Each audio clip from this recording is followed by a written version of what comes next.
What if you're in the market for an extremely fast electric sedan? Well, now we have the Tesla Model S Plaid, and we also have, of course, the Porsche Taycan Turbo S. So which of these would you buy? Which one would I buy? That's what we're gonna talk about in this video, and we're gonna base it mostly off of the design of these two cars. But let's cover some of the basic spec and tech, because after all, that matters in the big picture. So the Tesla Model S, 0 to 60 in under 2 seconds with some fancy settings inside. Otherwise, it's about 2 seconds. 0 to 60, 200 miles per hour top speed. If you have a software update, which you need to get in order to unlock the top speed, otherwise the top speed is about 163 miles per hour. Horsepower, 1,100 horses in this Tesla Model S Plaid with 3 motors, and you have 520 miles of range, which is insane for the performance you get. The MSRP, the base price for the Tesla Model S Plaid, is about $140,000. For the Porsche Taycan Turbo S, we have 0 to 60 in 2.6 seconds, a max speed, a top speed of 161 miles per hour, 761 horses compared to 1,100 of the Plaid, and you have a 192 mile range. That's where the pain comes in, and on top of that, $140,000 for the Tesla. For the Porsche, you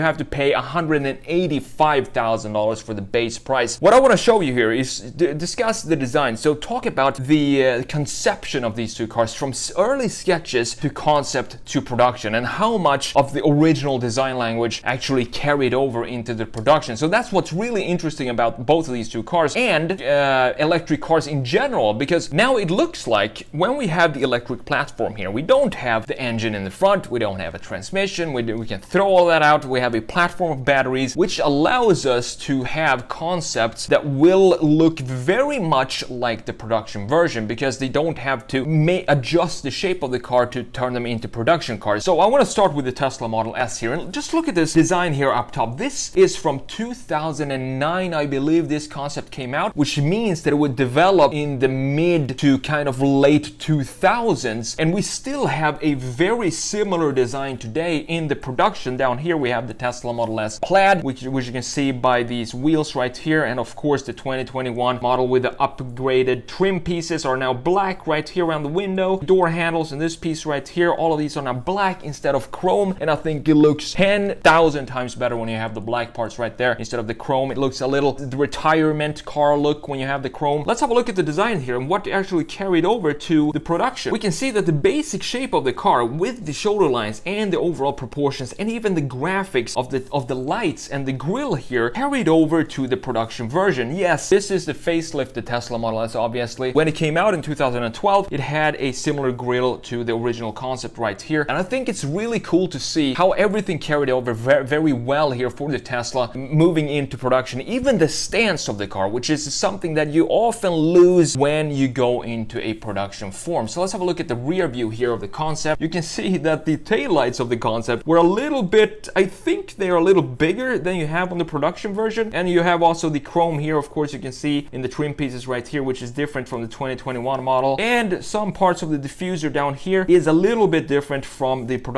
concept up there. But overall, if you look at this concept, the 2009 concept and the 2012 production version of Tesla Model S, very close to each other. And what's really cool about this original concept from the mid 2000s when it was sketched out is how well this design has aged. So this is a brand new 2022 model down here, which still has the original design of the 2009 concept. And I think that's the genius with Teslas. They're very conservative and they're not very shouty in their design language, and they're simple. They have simple design lines and traditional proportions of what a sedan is supposed to look like. A little bit more sporty, which is allowed because we don't have the engine in the front, so we can have a lower hood, a little bit of a wider body and make it more sporty, and it looks really good in the Plaid version right here. Now let's have a look at the Porsche Taycan, and this down here, if you remember, this is the Porsche Mission E. This was a concept that came out in 2015, and it blew everybody's mind because it looks so much better than the Porsche Panamera, which is also a sedan.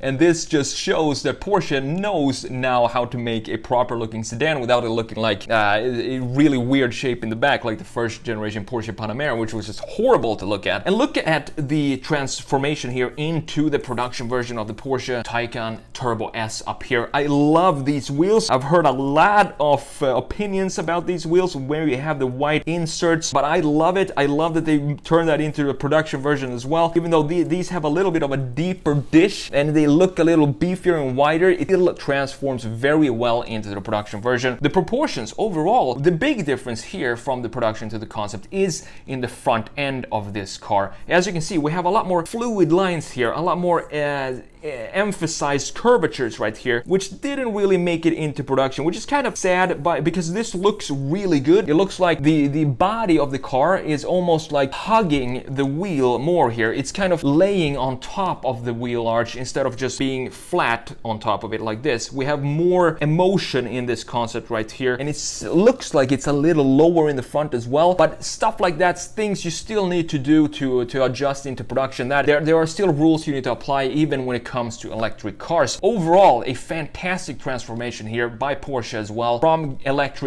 from concept going into the production version. You can see we have some changes down here in the bottom of the car as well with this line right here. Here we have more of a static looking line, happens in the rear view as well, which I'm going to show you right here. And this is where you can see the stance, a little bit of the stance being lost here. Even if this is a Porsche, even if it is an electric car, they still lost some of the plantiness of the concept of the Mission E here. As I said in the front view, it looks like you have more curvatures, defined curvatures, and more aggressive curvatures in the Mission E here in some parts, but overall, I mean, you can't complain when you see this and then look at the production and you see just how close these cars are. That's what I'm so excited about when it comes to EVs, that I think in the future, in future cars, electric cars, when you see the concepts of electric cars, I think the production versions are going to be very, very similar to what we actually see as an initial concept, and not like we've seen in the past, or even like we've seen recently with the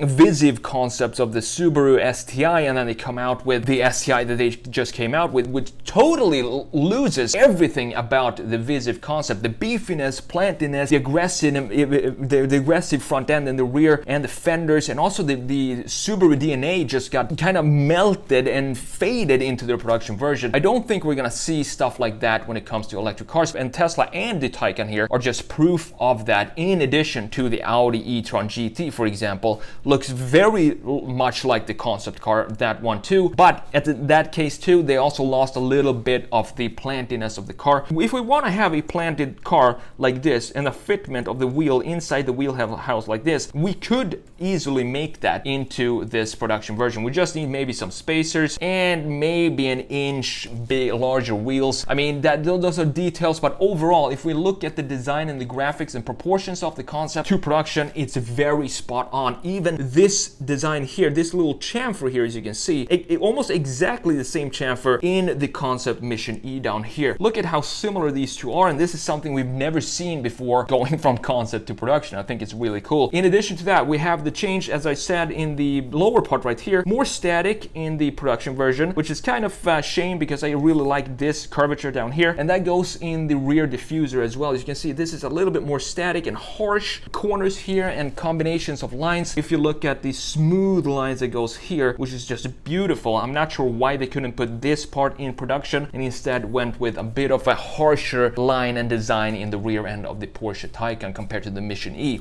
But overall, fantastic design. So now I want to show you and compare the Porsche Taycan, compare it to the Tesla Model S here. So at the top, we have the Ruby Star, is this color card. I love the colors of the Taycan. They come up with some really cool designs and colors for the Taycan. They didn't go very conservative. This Ruby Star here looks like chewing gum or something. You just want to put it in your mouth and chew it up. I love the candy color of this design. And you have a traditional red Tesla Model S Plaid down there. So what I like about both these cars is that this Tesla looks like a very traditional sedan, and this looks like a very traditional Porsche. It has the Porsche DNA, even if we have added a second set of rear doors in the rear here. It still has a very traditional Porsche design to it. So it all depends on what you want. Do you want the new latest iPhone, or do you want like a digitalized Hasselblad, which I would say the Porsche is here, with traditions and values and design history?